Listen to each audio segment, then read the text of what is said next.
Primeiramente, eu gostaria muito de agradecer a Hilda e dar parabéns a ela e a vocês aqui de Osasco, que sempre participam e sempre estão presentes nessas palestras, que, ao final do dia, realmente exige de vocês um empenho maior, uma vez que vocês já trabalharam. Então, parabéns, Hilda, novamente, pelo seu talento de estar desenvolvendo e trazendo cada vez mais colegas. Eu também sou corretora, então eu me sinto muito à vontade nessa casa, que também é minha.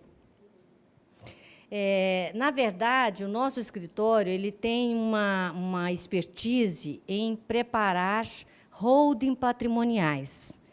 São empresas que são criadas para blindar, de uma forma jurídica, o patrimônio de uma família, para essa sucessão na família não depender exclusivamente de inventário, para que a sucessão seja feita de uma forma muito mais simples, muito mais barata, e para que haja economia tributária e para que haja segurança nesse patrimônio todo que está sendo dividido de acordo com o interesse dos pais. Por conta dessa dedicação grande ao mercado imobiliário, nos sentimos na obrigação de trazer para vocês uma novidade que já está valendo desde o dia 20 de fevereiro deste ano de 2017, e que os corretores do Estado de São Paulo, de Osasco, primeiramente em todo o Estado de São Paulo, estão recebendo essa informação, que é muito interessante, porque vai facilitar muito a nossa vida. E, para nós que trabalhamos com proteção patrimonial no mercado imobiliário, essa compilação e essa lei, com essa força que veio, ela veio de uma forma que a gente esperava há muito tempo e veio trazer para nós uma agilidade muito grande nos nossos negócios e uma segurança muito grande para aquelas pessoas envolvidas nas transações imobiliárias. Então, essa chamada lei da concentração da matrícula nos negócios imobiliários, ela traz, na verdade, uma força muito grande para a matrícula dos imóveis. Por quê? Porque, na matrícula dos imóveis, o que nós já tínhamos previsto no nosso Código Civil, previsto na nossa Lei de Registro Público, foi toda compilada e consolidada nessa legislação nova. Não é que ela trouxe novidade nenhuma, mas ela concentrou todas essas exigências num único documento. E, com essa legislação nova, concentrando essas exigências num único documento, nós passamos a ter economia, inclusive, de tempo e de dinheiro, ao fazermos os nossos levantamentos dos precedentes imobiliários, tanto pessoais quanto do próprio imóvel, e isso permite que a gente consolide os nossos negócios muito mais rapidamente. Então, em 2014, houve uma medida provisória que foi publicada e, na verdade, essa medida provisória foi o start para que essa legislação nova, que aconteceu em 2015 e que teve 2 anos de vacância, ou seja, teve 2 anos de acomodação para que as pessoas pudessem conhecer a legislação, para que os cartórios pudessem se preparar, para que as pessoas pudessem se preparar para as novidades que estavam agora compiladas num único documento. Esta medida provisória 2014, que deu origem a essa lei 13.097 de 2015, com uma vacância de 2 anos, nós temos a vigência dessa lei em 20 de fevereiro de 2017. Ou seja, tem 3 dias que os cartórios já deverão estar com essas novidades que vocês vão compreender e nada do que foi colocado na lei é novidade para nós, corretores e advogados especializados na área imobiliária, porque nós, conservadores e nós, cuidadosos, já fazíamos esses levantamentos, só que agora nós vamos ter uma facilidade muito grande para essas informações. Vejam bem, o objetivo dessa legislação é adotar a concentração dos atos na matrícula do imóvel. Quando eu digo que eu vou adotar concentrar os atos na matrícula do imóvel, eu estou dizendo para aquelas pessoas relacionadas no negócio jurídico de venda e compra, por exemplo, que as informações deverão estar inscritas na matrícula do imóvel, circunscritas na matrícula desse imóvel. E aí, esse interessado, ele vai buscar essas informações nessa matrícula do imóvel. Ah, então, agora eu vejo a matrícula do imóvel e posso ficar sossegado? Não necessariamente. Por quê? Porque as coisas precisam se acomodar no mercado. Então, certamente, alguns cartórios já estarão atuando desde o dia 20, dentro desse formato novo que nós vamos ver detalhadamente. Mas muitos cartórios podem não estar ainda atuando dentro dessa formalidade, e aí, sim, o corretor de imóveis pode ser surpreendido e os nossos clientes, por consequência, também serão surpreendidos.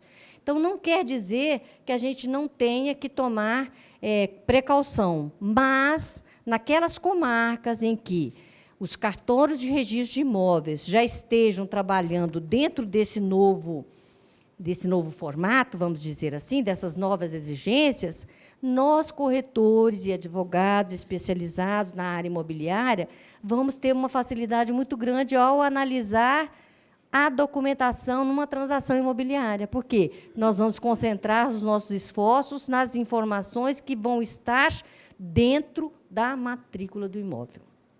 Olha que importância que ganhou a matrícula do imóvel.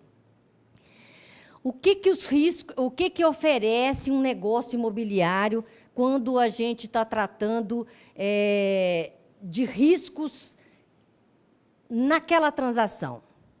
Eu tenho duas espécies de riscos que podem gerar problemas para os nossos clientes e, consequentemente, para nós. São os chamados riscos pessoais e são chamados riscos do imóvel. Por isso, a gente tem algumas certidões que vão tratar das pessoas e outras certidões que vão tratar do imóvel. Quando a gente vai tratar das certidões das pessoas e do imóvel, a gente precisa de tratar também de alguns antecedentes. Porque, se eu estou fazendo um negócio imobiliário em que a última transmissão da propriedade se deu, por exemplo, há menos de 2 anos, é importante que eu levante documentação dos antecessores. Por quê? Por conta da lei de falências, por conta da lei de trabalhistas e fiscais. Então, é importante que a gente esteja atento sempre na matrícula do imóvel. Quando eu falo do risco decorrente da pessoa, do imóvel, eu tenho no direito um risco que eu chamo de propter rem, que é um risco da coisa, é o risco da coisa que é o imóvel. O ônus do caráter socioambiental pode oferecer um risco imobiliário que a gente não está acostumado, mas que a cada dia está ficando mais comum. Por quê? Porque eu posso ter imóvel que tenha sido objeto de uma parte dele como reserva legal, uma parte dele como um recuo que não tinha anteriormente. Então, tem muitas intervenções políticas administrativas, que são de prefeitos, de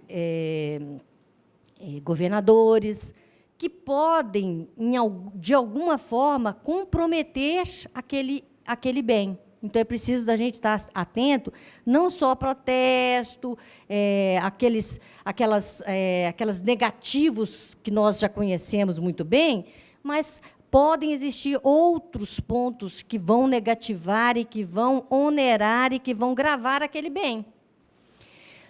Construtivos e urbanísticos, de repente, eu preciso de saber se naquele lugar eu posso construir tantas vezes ou não. Isso tudo tem que estar constando agora nessa matrícula do imóvel. As restrições administrativas e convencionais, penhor, hipoteca, isso deverá constar na matrícula do imóvel. Enquanto isso não acontece, a gente, corretor de imóveis, que estamos treinados e aptos a atuarmos dentro dessa nova legislação e obedientes a essa nova legislação em nome do nosso cliente e em nome da nossa segurança, vamos prestar atenção nesses detalhes. Tá? E existem os riscos decorrentes das pessoas. Então, nós temos que nos atentar para os riscos decorrentes do bem, que é o imóvel, e precisamos nos atentar para os riscos decorrentes das pessoas. Quem são essas pessoas? Então, são os antecessores, se aquele prazo da última transmissão, ou seja, da última alteração de titularidade daquele patrimônio, tenha sido menor do que 2 anos, a minha sugestão é que a gente levante os antecedentes proprietários, os antecedentes dos antecessores. Tá? E o que nós precisamos de observar desses antecedentes, desses sucessores e dos vendedores? Nós precisamos de prestar atenção em relação à fraude à execução. Então, isso precisa... Eu estou respondendo um processo de execução, e esse processo de execução ele pode ser comunicado ao cartório, tanto no momento em que eu entro com a ação, quanto no momento em que eu já tenha uma sentença. Se eu entro com a ação, a matrícula do imóvel vai constar que aquele bem é objeto de uma persecução judicial referente a uma fraude à execução. Não quer dizer que, ao final, aquele vendedor ou aquele antecessor ele seja compelido a pagar. Ele pode muito bem fazer a defesa dele e não ser caracterizada a fraude à execução. Mas o simples ato de interpor uma ação já poderá estar consignada na matrícula do imóvel. Agora, a sentença certamente estará consignada na matrícula do imóvel. Agora, a proposição da ação, eu posso consignar, eu deveria consignar para evitar que alguém seja surpreendido, né? E, por boa fé, é um direito que eu entendo que eu tenha, então, eu registro, aviso ao cartório que eu interpus uma ação, e, mesmo nessa situação, eu posso vir a receber, aí, em algum momento, um patrimônio. Por quê? Porque eu já garanti, mesmo antes da sentença, que ele pode vir a ser objeto de uma expropriação para leilão ou um sequestro para pagamento de dívidas.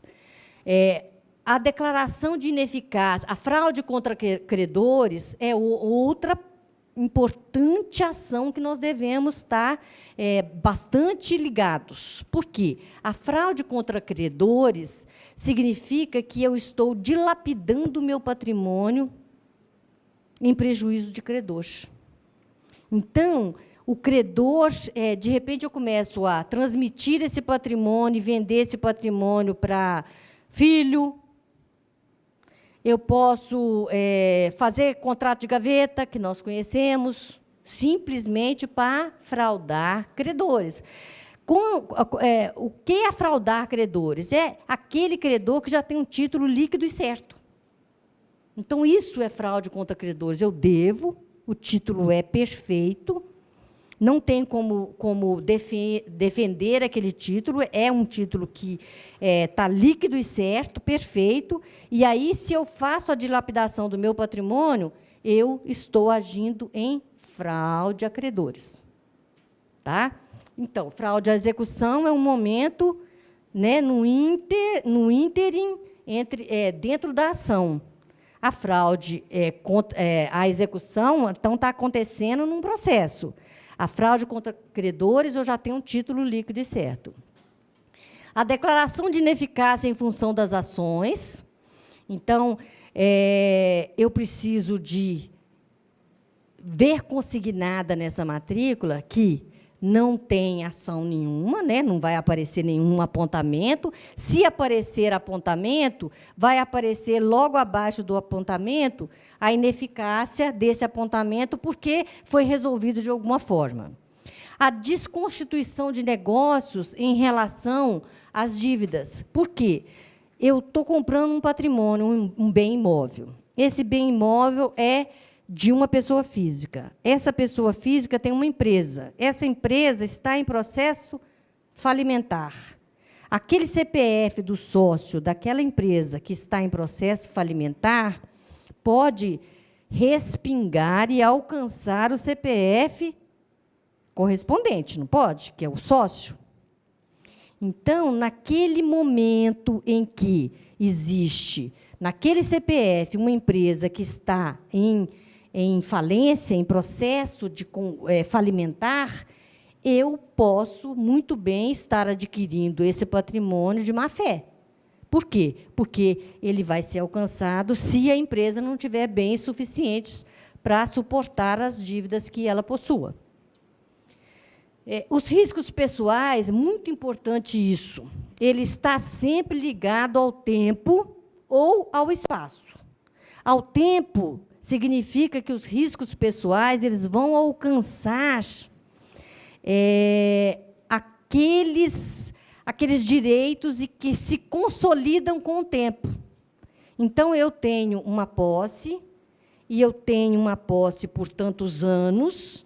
Aquela posse por tantos anos vai se consolidar no uso capião, que é um direito real, que é um direito originário de propriedade. Quando a gente entra com uma ação de uso capião e sai vencedor daquele processo, aquele nosso imóvel, ele nasce naquele momento.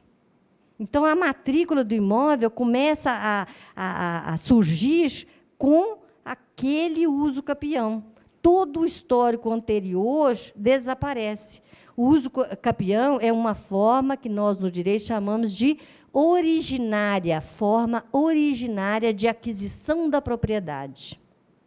Então, é importante o tempo, porque esse tempo pode, muito bem, gerar um direito de uso capião, e aí aquele patrimônio está no nome do José, mas tem alguém que vai usucapir aquele bem, e aí, em relação ao tempo, aquele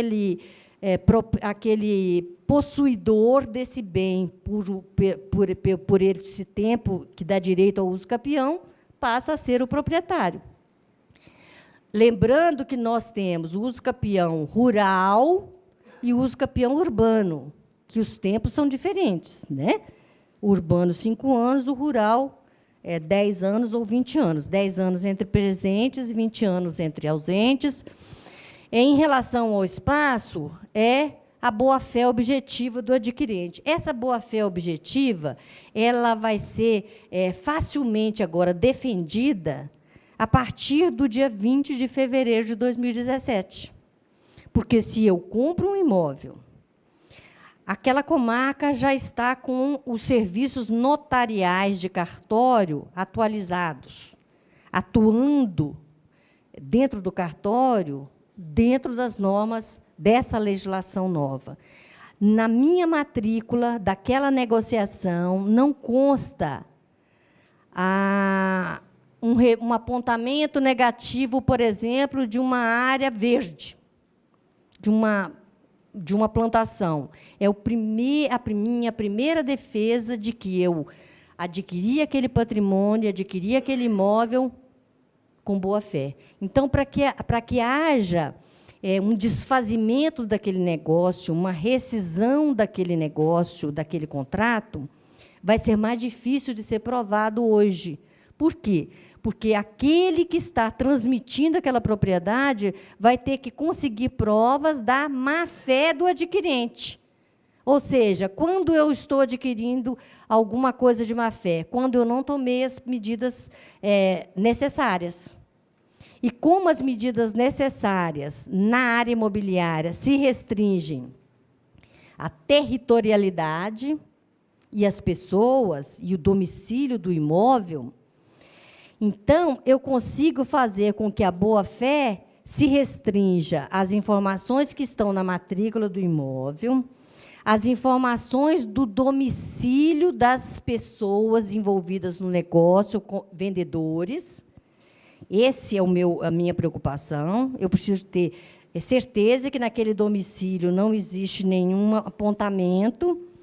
E a territorialidade é a outra observação que eu preciso fazer. Por quê? Na territorialidade, eu não tenho que tirar uma certidão lá do Amazonas. Então, como nós vivemos num país de dimensões continentais, a legislação e o legislador e o jurista e os nossos tribunais, eles adotaram, então, o princípio da territorialidade e do domicílio. Então, toda vez que a gente vai fazer um estudo em relação a um bem imobiliário, a gente se atém à territorialidade e domicílio. Tá?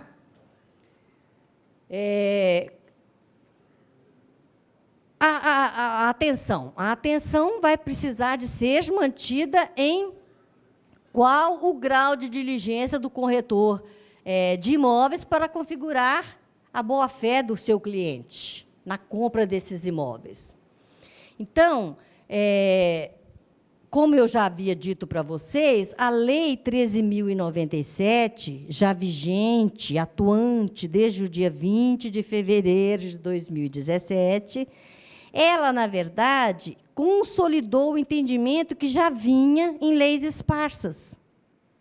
Então, quando eu falo na Lei 7433 de 1985, essa lei já previa que deveria constar nas matrículas dos imóveis as certidões fiscais, as certidões de feitos ajuizados, nem tinha sentença, olha, feitos ajuizados, e certidões de ônus real, tem penhora, tem alienação fiduciária. E a súmula 375 do STJ, na verdade, ela veio em 2009 e colocou nesse contexto imobiliário o reconhecimento da fraude de execução dependente do registro daquele credor, numa ação, porventura, interposta. Então, desde essa súmula de 2009, havia também a exigência de que o credor deveria constar, deveria exigir que o seu advogado fosse até o cartório e constasse o processo que estava tramitando e que poderia alcançar aquele patrimônio para ser findado e ver liquidado o seu crédito. Então, o que a Lei 13.097 de 2015 fez? Ela consolidou essas duas coisas muito importantes num único documento legal. E esse documento legal passou a ter exigência de consignação desses atos, porque as outras duas legislações, elas, na verdade, a súmula 375 do STJ é uma ordem, é um direcionamento do Superior Tribunal de Justiça, mas não é uma norma legal na forma que a gente conhece, que é aquela que passa pela Câmara dos Deputados, que vai para o Senado, e é chancelada e é aprovada pelo Congresso Nacional, publicada no Diário Oficial. Não. Mas a súmula 375, ela tem uma ordem judicial. Ou seja, a partir de 2009, para que existisse a má-fé, Era preciso que o terceiro adquirente tivesse conhecimento de uma penhora, e o credor deveria consignar aquela ação lá na matrícula do imóvel para que ele pudesse invocar a má-fé na venda daquele imóvel. Mas, como isso não era obrigatório, era simplesmente uma orientação jurisprudencial do Superior Tribunal de Justiça, a lei veio exigir a consignação dos atos. Então, o que foi legal com esse diploma legal?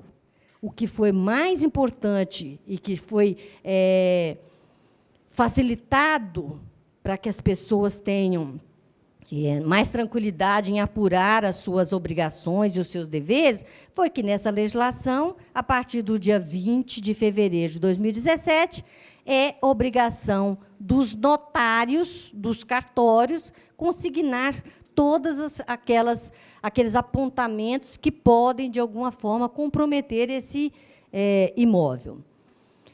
Os limites de aplicação da Lei 13.097 também precisam de ser observados. Por quê?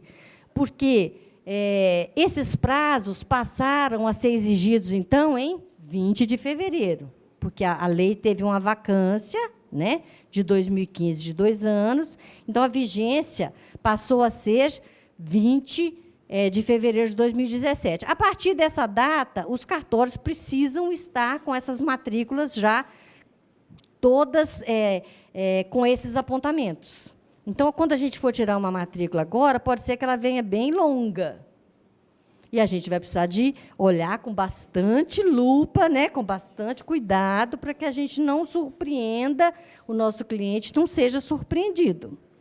E pode ser que o cartório ainda não esteja consignando todas as informações. Aí eu tenho que voltar à minha prática naquelas comarcas que isso não tenha sido ainda implementado, eu preciso voltar à minha prática antiga. Ou seja, pedir as certidões, todas que nós conhecemos e que nós pedimos. Mas, nas comarcas que já estejam trabalhando nesse formato legal, nós precisamos de analisar a matrícula do imóvel. Nessa matrícula do imóvel, eu tenho algumas coisas que podem ficar de fora dessa consignação do cartório. Olha que eu chamo a atenção de vocês. Vencimento antecipado de dívida, salvo a tributária e alimentícia. Por quê? Porque eu posso ser surpreendida com uma dívida tributária e alimentícia que não estava consignado lá na matrícula do imóvel. Provoca o vencimento antecipado das dívidas? O que pode provocar o vencimento antecipado das dívidas? Por exemplo, um contrato particular em que eu tenha consignado que o pagamento deve ser feito num prazo de tanto tempo, salvo se o meu devedor falecer, os seus sucessores precisam pagar imediatamente. Isso é um contrato particular e que pode me trazer uma surpresa. Então, se eu estou livre de tudo? Não estou livre de tudo, mas agora eu tenho como base de fundamento de defesa a tese da boa-fé. Por quê? Porque eu tenho a minha boa-fé em levantar a documentação que está resumida na matrícula do imóvel nas comarcas que estejam atualizadas. O devedor perde o direito de administrar e dispor de seus bens. Então, eu estou com um processo de interdição em andamento. É importante que esse processo de interdição seja comunicado ao cartório, porque, se realmente aquela pessoa for interditada, aquela venda que poderia ter sido feita não vai ser feita, porque aquela assinatura dele não vai valer nada. Ele vai ter que ser representado pelo curador, né? Ou o tutor, se ele for menor. Então, a administração e a disposição desse bem pode surpreender, mas, de qualquer forma, é um risco que, nas cautelas tomadas anteriormente, vai garantir a nossa segurança nos nossos negócios. Mas pode acontecer. Eu quero que vocês não sejam surpreendidos. Né? Uma possibilidade. Na ordem processual, os bens penhoráveis são arrecadados pelo Estado juiz. Claro, eu tenho dívida tributária, os bens que são possíveis de pagamento daquelas despesas são arrecadados pelo Estado para cumprir aquela obrigação. E a instauração da execução universal, que é, na verdade, a mesma figura da falência quando eu falo de pessoa física. O que é execução universal? É, na verdade, a pessoa física que está em estado de insolvência. Então, em estado de insolvência, instaura-se a execução de tudo, execução universal, que significa colocar num único processo todos os patrimônios que têm valor mensurável e que podem responder pelas obrigações daquele executado. Para operar a rescisão de compromisso de compra e venda de acordo com essa lei nova. Eu tenho um contrato, por algum motivo, eu tenho que fazer o distrato. Como é que eu tenho que me comportar? Primeiro, eu preciso ter uma previsão no contrato. Então, prestem atenção. Os contratos de compromisso de compra e venda devem ter uma cláusula expressa, que acredito que vocês já fazem, mas deve ter, então, mais um motivo de ter uma cláusula expressa de resolução desse compromisso. Então, havendo inadimplemento de alguma obrigação prevista nas cláusulas acima deste contrato, poderá a parte inocente requerer e pedir o distrato daquele contrato. Segundo, o consumidor deve estar inadimplente há pelo menos 3 meses. Isso veio com o nosso Código de Defesa do Consumidor. Né? Então, dever, depois de 3 meses, é que eu posso tomar as medidas de desfazimento do negócio. Então, eu preciso esperar os 3 meses de obrigação inadimplida. Terceiro ponto, deve ser promovida a notificação do consumidor, para que ele tenha prazo de purgar a mora, ele tenha prazo de satisfazer a obrigação até então inadimplida. Essa notificação agora precisa necessariamente ser através de cartório de títulos e documentos, em que a gente conceda ao devedor 15 dias de prazo. Não uma notificação extrajudicial, nem uma notificação de correio. Uma notificação de cartorária. Então, eu notifico, faço uma notificação extrajudicial e notifico pelo cartório, e não pelos correios. Então, a configuração do inadimplemento absoluto do consumidor vai ser operada somente depois de 90 dias. Bom, eu acredito que eu tenha resumido a legislação, acredito que tenha chamado a atenção de vocês. Eu trouxe, nesse último slide, um artigo que está publicado no meu Facebook, é só entrar, Fátima Garcia, vocês têm esse artigo publicado, mas eu posso deixar um arquivo para nossa querida delegada, passar para vocês esses arquivos e esses slides todos, para que vocês tenham isso em mãos, né? Porque tem base legal, os lembretes do que eu passei rapidamente para vocês.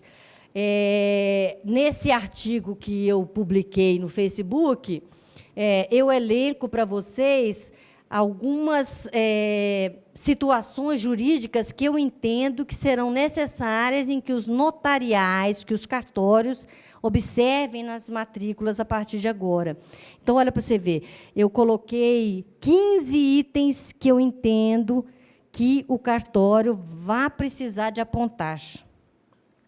15. Eu não tenho a pretensão de ter esgotado todos os itens. Eu posso não ter esgotado todos, mas eu acredito que eu tenha colocado os mais prementes, os mais comuns. Isso tudo está à disposição de vocês, e eu deixo agora, agradecendo novamente a delegada Hilda, eu deixo agora as perguntas de vocês para